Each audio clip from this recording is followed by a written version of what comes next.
நேயர்களே, எத்தனை கோணம் எத்தனை பார்வை நிகழ்ச்சிக்கு உங்களை வரவேற்கிறோம். சில்லறை வர்த்தகத்தில் அந்நிய முதலீடு விவகாரத்தில் அந்த வாக்கெடுப்பு அரசுக்கு சாதகமாக மக்களவையிலும் மாநிலங்களவையிலும் நடந்து முடிந்திருக்கிறது. இதன் பின்னணி தகவல் குறித்து நம்முடைய விரிவாக பேசுவதற்காக தமிழக காங்கிரஸ் கட்சியின் முன்னணி தலைவர் அமெரிக்கை நாராயணன் அவர்கள் நமது அரங்கிற்கு வந்திருக்கிறார். இதோ எத்தனை கோணம் எத்தனை பார்வை சிறப்பு விவாத நிகழ்ச்சிக்குள் செல்வோம். வணக்கம். வணக்கம். அதாவது இந்த சில்லறை வர்த்தகத்தில் அந்நிய முதலீடு விவகாரம் ஒருவேளை கிடப்பில் போட்டு விடுவார்களோ என்றுதான் எல்லாருமே நினைச்சாங்க. ஏனென்றால் பல விஷயங்கள் உங்களுக்கு மத்திய அரசு அவங்க சொல்லுவாங்க, ஆனால் எதிர்ப்பு அவங்களுக்கு சில கூட்டணி கட்சிகளுக்குள்ளும் எதிர்ப்பு ஏற்படலாம், வெளியிலிருந்தும் எதிர்ப்பு ஏற்படலாம், உடனே வந்துடும். எல்லா விஷயமே அப்படிதான். அதே மாதிரிதான் இந்த விவகாரமும் எடுத்து சொல்லப்பட்டு, ஆனால் அதுக்கு எதிர்ப்பு என்று வந்தவுடன் அது கிடப்பில் போட்டு விடுவார்கள் நினைச்சாங்க. ஆனால் இதுல நேர்மாறாக இன்றைக்கு வாக்கெடுப்பு வரை போய் அது நிறைவேறி இருக்கிறது. அதை பத்தி என்ன நினைக்கிறீங்க? இதுல எஃப்டிஐன்றது அதற்குடைய சாதக பாதகங்களை பேச போறோம். ஆனா இதற்கு குழலூதிய முன்னிலை நின்ற இரண்டு கட்சிகள், ஒன்று பாரதிய ஜனதா கட்சி, ரெண்டு கம்யூனிஸ்ட் பார்ட்டி. இரண்டு பேரும் இதை விட முக்கியமாக இந்த அரசை வரும் தேர்தலை நினைத்து தனிமைப்படுத்த வேண்டும் என்று ஆரம்பித்தார்கள். தனிமைப்படுத்த நினைத்தவர்கள் இன்று தனிமைப்படுத்தப்பட்டார்கள். ஏதோ காங்கிரஸை தனிமைப்படுத்தலாம் இருந்தாங்க, ஆனா மதவாத பிஜேபி கூட சேருவதற்கான ஒரு முக்கிய காரணத்தால அவர்கள் எங்களை தனிமைப்படுத்த நினைத்து அவர்கள் தனிமைப்பட்டு போனார்கள். அதுதான் இன்னைக்கு கிடைத்த ஒரு முக்கிய செய்தியாகவும் நம்ம பார்க்கணும். வரும் தேர்தலுக்கு இப்போவே கூட்டணி அச்சாரம் போட பார்த்தாங்க. வரும் தேர்தலில் யாரும் பிஜேபி கூட அவர்கள் செய்கின்ற மைனாரிட்டிஸுக்கும் சரி, மற்றவர்களையும் பிரித்தாளும் சூழ்ச்சி செய்கின்ற பிஜேபி கூட பிரிந்தே இருப்போம்னு எல்லா கட்சிகளும் கட்சி தலைவர்களும் தீர்க்கமான ஒரு முடிவை எடுத்திருக்கிறார்கள்.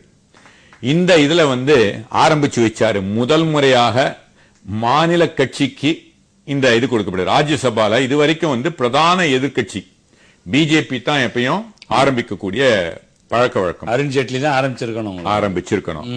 ஆனா எல்லாம் நம்ம கூட ஒரு கட்சி கூட வரமாட்டேங்குது.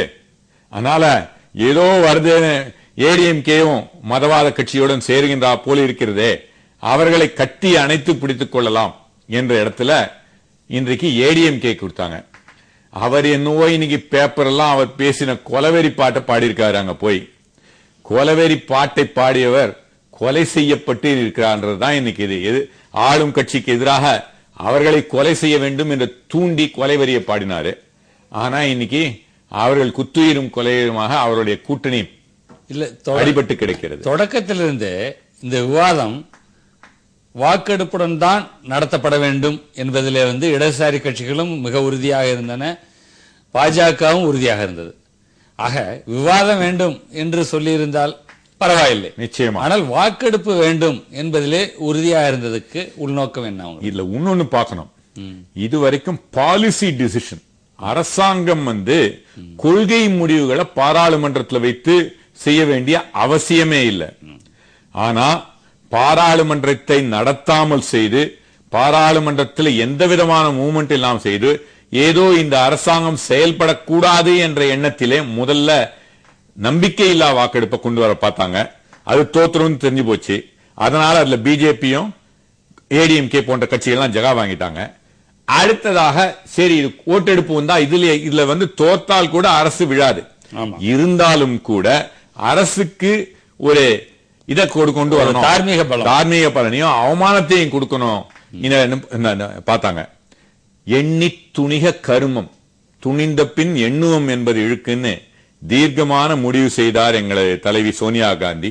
மன்மோகன் சிங் அவர்களுடைய உதவியுடன், கேபினட் உதவியுடன், கூட்டணி கட்சிகளின் உதவியுடன் தீர்க்கமான ஒரு பதில்.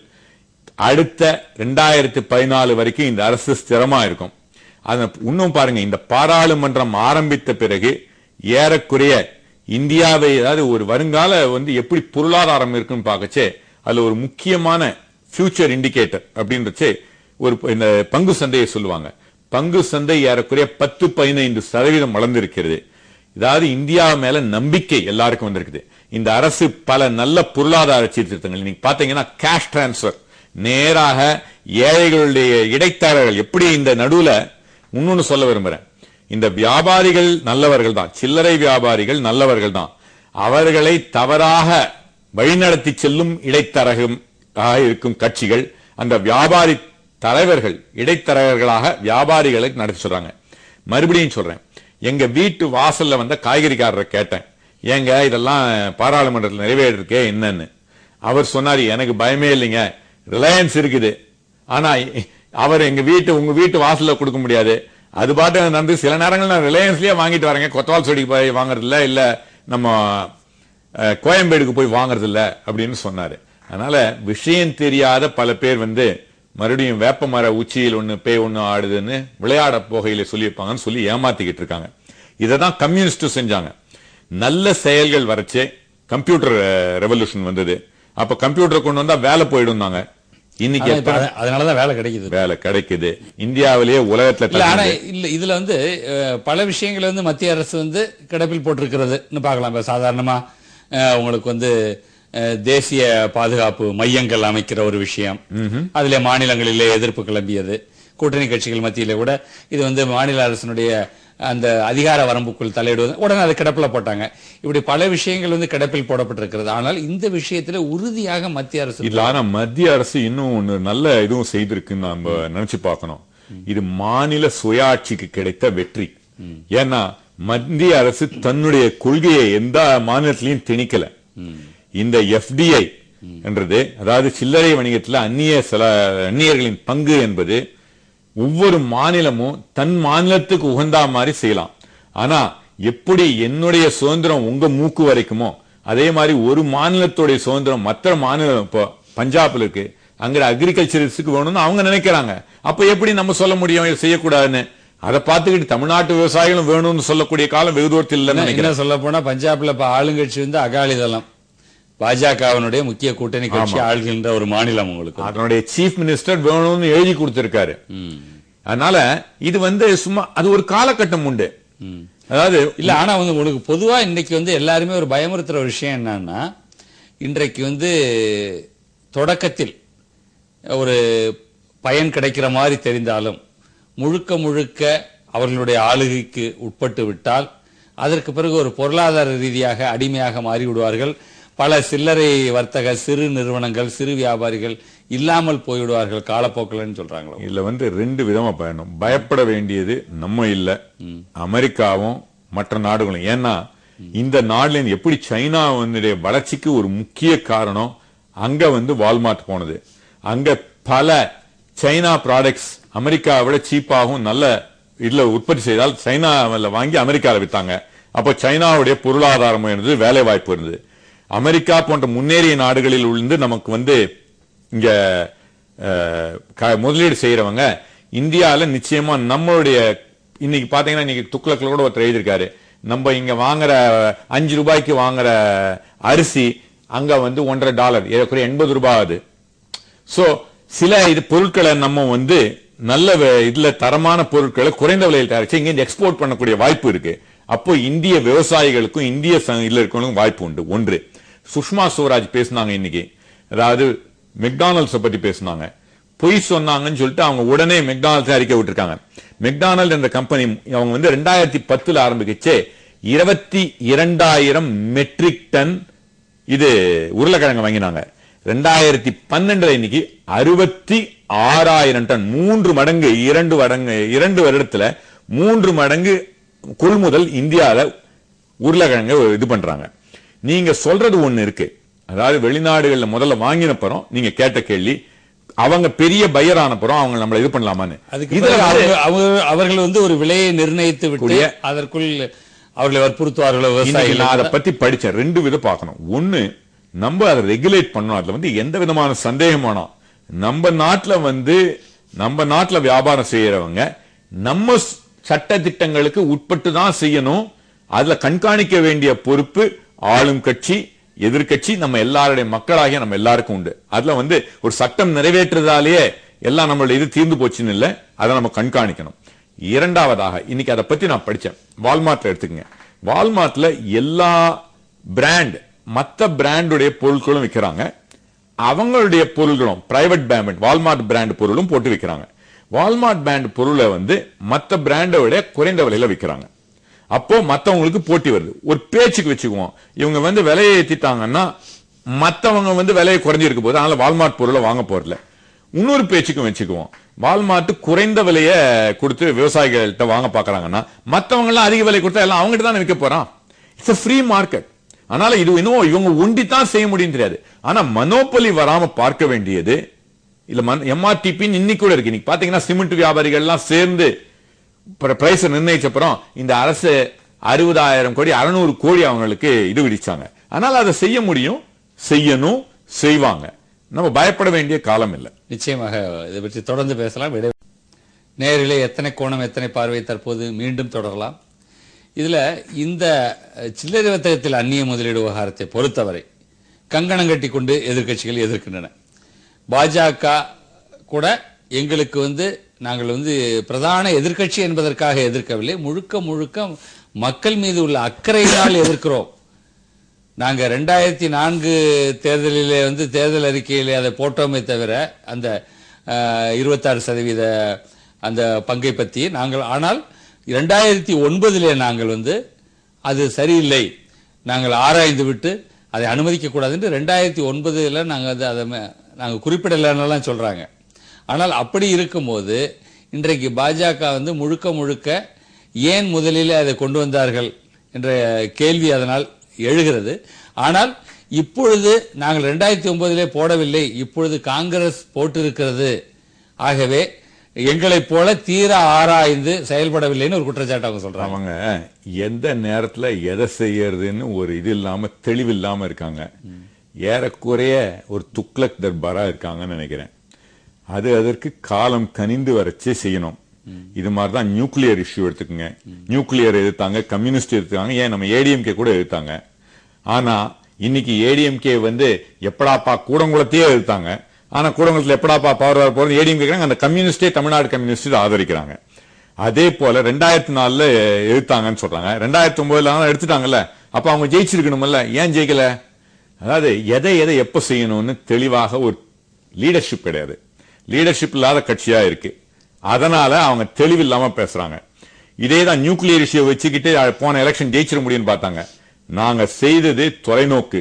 இன்னைக்கு கூட இவர் பேசிருக்காரு, வெங்கையா நாயுடு முடிக்கச்சே பேசினாரு, நாங்க 2004 இந்த மாதிரி முடிவு எடுத்தோம், அதனால தான் தோத்து போயிட்டோம், நீங்களும் தோக்க போறீங்கன்னு. எங்களுக்கு ஒண்ணு ரொம்ப தெளிவா இருக்கும், எலெக்ஷன் வெற்றி பெறணும், வெற்றி பெறுவோம் நாங்க தெளிவா இருக்கோம். ஆனா அதை விட தெளிவா எங்களை விட நாடு முக்கியம். நாட்டுக்கு இது நல்லதுன்னு நாங்க ரொம்ப தெளிவா இருக்கோம். ஏன்னா ஒரு முதலீடு அது எங்கேந்து வேணாலும் வரட்டும், இந்த விதை மாதிரி நீங்க பக்கத்து நிலத்துல காரம் போட்டது இல்ல பக்கத்து ஊர்ல போட்டது, அந்த விதையை எங்க நிலத்துல விதைக்க மாட்டேன்னு சொல்றது அறிவியலி. அதே மாதிரிதான் இன்னைக்கு முதலீடு போன்றது விதை மாதிரி, அது மூலமாக நிறைய வேலை வாய்ப்புகள் உண்டாகும். இன்னைக்கு அந்நிய முதலீடு ரீட்டைல வரதால இதுல மட்டும் விவசாயிகள்கிட்ட போய் சாமான் வாங்குறது மட்டும், விவசாய பொருள் வாங்குறது மட்டும் இல்ல, கன்சூமருக்கு குறைந்த விலையில பொருள் கிடைக்க போறது மட்டும் இல்ல. அப்போ ரீட்டைல் ஸ்பேஸ், கட்டடம் வேணும், கட்டடம் கட்டுறதுக்கு கொத்தனார் வேணும், சித்தாள் வேணும், அப்ப அவங்களுக்கு வேலை வாய்ப்பு உண்டு. அப்ப அந்த இதுல வேலை செய்யறவங்களுக்கு வீடு வேணும், வீடை கட்டுறதுக்கு உண்டு, பள்ளிகள் வரும். இந்த 11ஆம் கிளாஸ் 10ஆம் கிளாஸ் 12ஆம் கிளாஸ் படித்தவனுக்கு வேலை வாய்ப்பு கிடைக்கும். இவங்களுக்கு எங்க வேலை செய்வாங்க? நீங்க 12ஆம் கிளாஸ் படிச்சோம்னா அவனுக்கு என்ன வேலை கிடைக்கும் யோசனை பண்ணி பாருங்க. ஆனா இந்த மாதிரி ரீட்டைல்ஸ்ல போய் பாருங்க, ரிலையன்ஸ்ல போய் பாருங்க, மோர்ல போய் பாருங்க, நல்லா டை கட்டிட்டு அவன் போய் வேலை செய்யறான். சோ இல்ல அப்ப அவங்க சொல்றதெல்லாம் என்னன்னு கேட்டீங்கன்னா, இன்றைக்கு இதெல்லாம் ஒரு மேம்போக்காக தெரிந்தால் கூட உலக அளவிலே சர்வதேச அளவிலே வால்மார்ட் 9,000 ரீட்டைல் அவுட்லெட்ஸ் தான் சில்லறை விற்பனை இருக்கு. 21 லட்சம் பேர் தான் வேலை பார்க்கறாங்க. ஆக உலகம் முழுக்குமே 21 லட்சம் பேர் தான்னா இந்தியாவில் அவங்க எத்தனை பேருக்கு வேலை கொடுத்துட முடியும்? ஆனா கிட்டத்தட்ட ஒரு 20 கோடி பேர் சிறு வணிகத்தில் ஈடுபட்டு இருக்காங்க இந்தியாவில். அவங்க ஒட்டுமொத்தமா போயிடுவாங்கல்ல அப்படிங்கிற அவங்க சொல்றாங்க. இன்னைக்கு இன்னொன்னு கூட படிச்சேன், இதுக்கு வரச்சே வால்மார்ட் போய் கேட்டாங்களாம், இன்னங்க நீங்க வெளிநாட்டுக்கு போறீங்களா, என்ன பண்றீங்கன்னா, வெளி மாநிலத்துக்கு போன என்ன பண்ண, அப்ப முதல்ல நான் ஆர்கன்சாட்டில் தான் ஆரம்பிச்சேன், இப்ப வெளி மாநிலத்துக்கு போனேன், அமெரிக்கால வந்தது, அதே மாதிரி வெளிநாட்டுக்கு போறேன் அப்படின்னு ஒரு ஒரு கொஞ்சம் திமிராகவே பதில் சொன்னாராம். ஆனா வெளிநாட்டு நுணுக்கங்களை புரிந்து கொள்ளாததால வால்மார்ட் ஜெர்மனில படுத்து போச்சு. சோ வால்மார்ட் போறதால வால்மார்ட்டே வெல்ல வேணும்ன்ற அவசியம் இல்ல. நாளைக்கு இங்க வந்து வால்மார்ட் வந்து இந்திய சந்தைக்கு அடாப்ட் பண்ணிக்காம இந்திய வர்த்தகர்களுடையும் இந்திய மக்களுடையும் இணைந்து செயல்படாம இருந்தா வால்மார்ட் தோத்து போகும். வால்மார்ட்டோட பணம் இங்க வந்து முதலீடு செஞ்சுட்டு அவங்க வந்து நஷ்டப்பட்டு போக போறாங்க. வியாபாரம்ன்றது நஷ்டமும் லாபமும் வருது. நம்ம அவங்களுக்கு வாய்ப்பு தரோம். இதனால கன்சூமருக்கு பணம் குறைய இது வரையும் அவங்க முதலீடு செய்யறாங்க. முதலீடுல அவங்க வந்து பணம் எடுக்க முடியல வெளில போறாங்க. ஜெர்மனியில் நடந்த மாதிரி. நீங்கள் வந்து அமெரிக்காவில் 15 ஆண்டு காலம் பணியாற்றியவர் என்ற முறையில உங்களை நான் கேட்கிறேன். இப்ப அமெரிக்காவில் வந்து மிகப்பெரிய ஒரு பாதிப்பு வேலையில்லா திண்டாட்டத்துக்கெல்லாம் காரணம் மறைமுகமாக இந்த வால்மார்ட் தான் அப்படின்னு ஒரு கருத்தை சொல்றாங்க. அதுக்கு என்ன நீங்க பதில் சொல்லல? எல்லா இதுக்கும் இது இல்ல. ஆனா நான் என்ன நினைக்கிறேன், எனக்கு இந்தியா தாங்க முக்கியம். அமெரிக்காவில் வேலை பண்ண வேண்டியது உண்டு. நான் வந்து இந்தியன்ற ஒரு கண்ணோட்டத்துல இதை பாக்குறேன். அமெரிக்கா பயப்பட வேண்டியது நியாயம். ஏன்னா இங்க இருந்து நிறைய எக்ஸ்போர்ட் ஆக போகுது அமெரிக்காவுக்கு. சோ என்னை பொறுத்தவரை அந்நிய முதலீடு இங்க வரைச்சு இந்தியன்ற பார்வையில நான் ரொம்ப தெளிவா இருக்கேன். நீங்க வால்மார்ட் வந்து அமெரிக்கால வேலை போயிருக்கலாம். ஏன்னா அமெரிக்கால பொருள் உற்பத்தி செய்யச்சு அமெரிக்கா பொருள் உற்பத்தியை விட சைனாலையும் இந்தியாலையும் நம்ம குறைந்த விலையில தரமுள்ள பொருள்களை பண்ண முடியும்.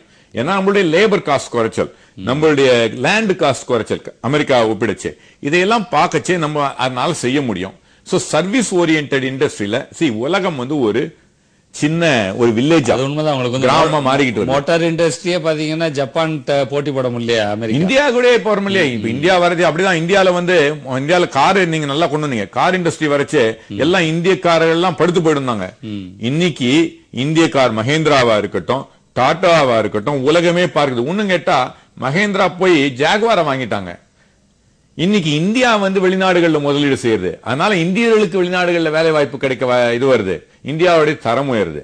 சோ உலக தரத்தோட நம்ம போட்டி இடைச்சேதான் நம்மளுடைய தரம் இருக்கு. இல்லன்னா நம்ம பாத்துக்கிட்டோமே, முதல்ல கார் வாங்கின உடனே எனக்கு ஞாபகம் இருக்கு, ஒரு பழைய காரு அம்பாசிடர் காரு, அதை எடுத்து பிரிச்சுட்டு டிங்கர் அடிப்பாங்க. வாங்கின உடனே காருக்கு டிங்கர் அடிக்கிறது எப்பயாவது பாத்துக்கலாம். இந்த காலத்துல புதுசா வந்திருக்க நம்ம பசங்க எல்லாம் கேட்டா இன்னும் இப்படி கூட நடக்குமா, வாங்கின உடனே காருக்கு டிங்கர் அடிப்பாங்களான்னு. அது ஒரு காலம் இருந்தது. சோ வெளிநாடுகள் கார் இங்க வரைச்சு நம்மளுடைய இந்திய காருடைய தரம் இருந்தது. இந்தியால பல பேருக்கு வேலை கிடைச்சிருக்கு. சென்னை வந்து இந்தியாவுடைய டெட்ராய்ட் ஆயிருக்கு. இந்தியால இருந்து இது கார்லாம் எக்ஸ்போர்ட்டுக்கு வருது. இந்தியாவுக்கு விற்கிற பல பேர் கேட்டாங்க இந்திய கார் தரமும் இல்லைன்னு. வெளிநாட்டுல விற்க அதே தரத்துக்காக தான் இந்தியாலையும் விற்கிறாங்க. சோ இது பெரிய வளர்ச்சியை உண்டாக்கும். ஆனா நம்ம கேர்ஃபுல்லா பார்க்கணும். இது வந்து இந்திய கம்யூனிஸ்ட் கட்சியை சேர்ந்த டி ராஜா போன்றவர்கள், பாரதிய ஜனதா கட்சியை சேர்ந்தவர்கள் எல்லாம் இப்பொழுது இந்த வாக்கெடுப்புக்கு பிறகு, மக்களவை மாநிலங்களவை வாக்கெடுப்புக்கு பிறகு ஒட்டுமொத்தமாக ஒரு குரலை எதிரொலிக்கிறார்கள்.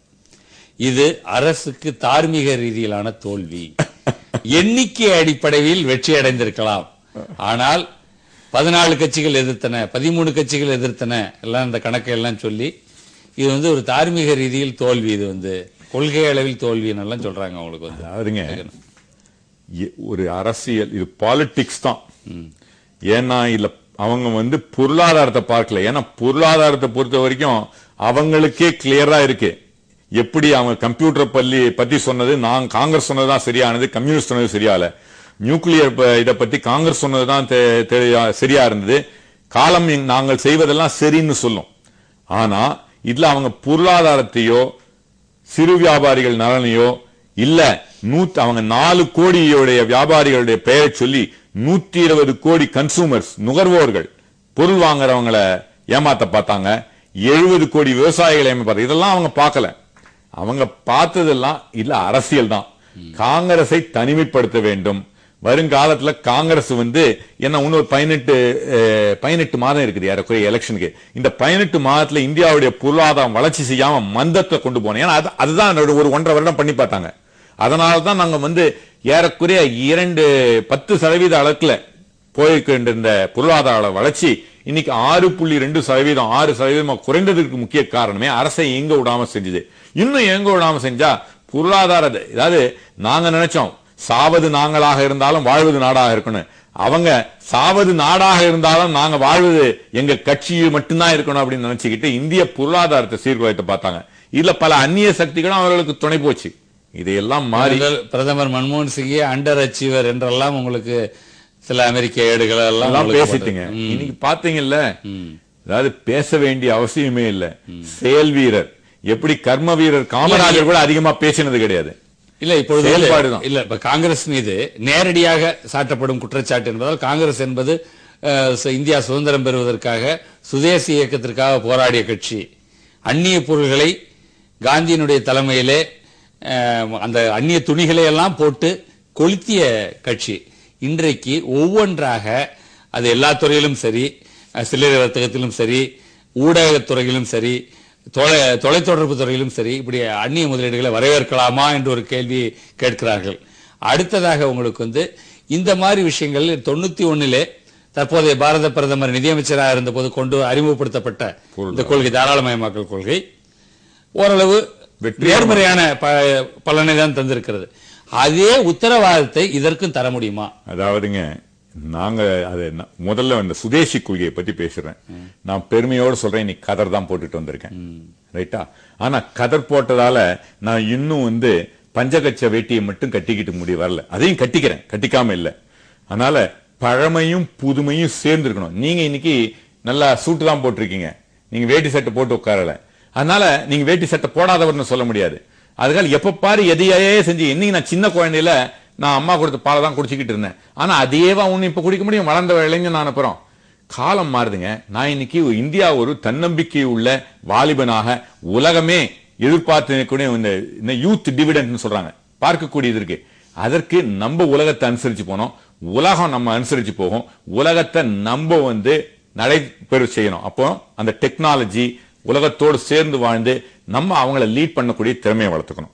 சோ சுதேசியும் மற்ற வெளிநாடு இதுவும் ஒண்ணு எதிர்மறையான கொள்கை இல்ல, ஒன்றோடு ஒன்று சார்ந்து வாழணும். அதனாலதான் இன்னைக்கு கம்ப்யூட்டர்ல நம்ம வெளிநாட்டு மக்கள் எல்லாம் நம்மளை நோக்கி இருக்காங்க. சோ அத கேள்வியை நான் தெளிவா பதில் சொல்லிட்டேன்னு நினைக்கிறேன். அதனால இது சுதேசினா அது மட்டும் தான் கிடையாது, இரண்டும் சேர்ந்துதான். நம்மும் பிற சார்ந்து வாழ்ந்துதான், மற்றவனை நம்ம சார்ந்து வாழணும். இரண்டாவது கேள்வி ஒண்ணு கேட்டீங்க, என்னது கேட்டீங்க? அதாவது தாராளமயமாக்கல் கொள்கை வெற்றி அடைந்தது போல இதுவும் வெற்றி நிச்சயமா. அதாவது அந்த நம்பிக்கை இல்லைன்னா நாங்க இது போயிருக்க மாட்டோம். மன்மோகன் Singh quietly thinks does things well. அவர் பொருளாதார மேதை, உலகமே ஒத்துக்கொள்கிற பொருளாதார மேதை. அன்னைக்கு கொண்டு வரச்சேவும் இது நடக்காதுன்னாங்க. இந்தியா 10% வளரக்கூடிய அளவுக்கு கொண்டு போனாரு.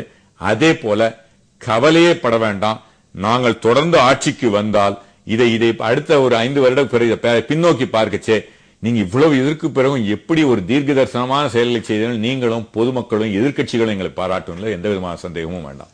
நிச்சயமா பல கருத்துக்களை நீங்கள் பரிமாறிக்கொண்டிருக்கிறீர்கள். அதாவது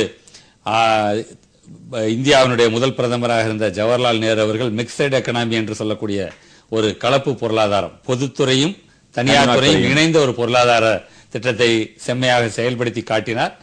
அதனுடைய பரிணாம வளர்ச்சியாக இப்பொழுது 21ஆம் நூற்றாண்டிலே இதையெல்லாம் நாம் கைக்கொள்ள வேண்டியிருக்கிறது. இல்லாவிட்டால் உலக அரங்கில் நாம் பின்தங்கி விடுவோம் என்ற கருத்தை நீங்கள் வலியுறுத்தி இருக்கிறீர்கள். இது நிச்சயம் காலப்போக்கில் காலம் தான் இதற்கு பதில் சொல்ல வேண்டும். ஏனென்றால் மக்கள் நன்மையானதை எப்பொழுதுமே ஏற்றுக்கொள்ளவே செய்வார்கள். ஆகவே இந்த விஷயத்தில் நாட்டு நலனை அடிப்படையாக கொண்டு அரசு எந்த திட்டங்களை செய்தாலும் அது உரிய பலனை மக்களுக்கு அளித்தால் அது மக்களுக்கு நிச்சயம் மகிழ்ச்சியே. உங்களுடைய கருத்துக்களுக்காக கலைஞர் தொலைக்காட்சி சார்பில் அன்பான நன்றி தெரிவிக்கிறேன். வாய்ப்புக்கு நன்றி.